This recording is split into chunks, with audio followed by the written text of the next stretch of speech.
So which parts of the helicopter are most interesting?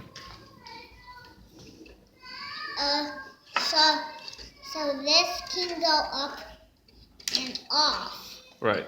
That's the Lego part of it. To take. Oh, take the guy out? The guy out. Mm-hmm.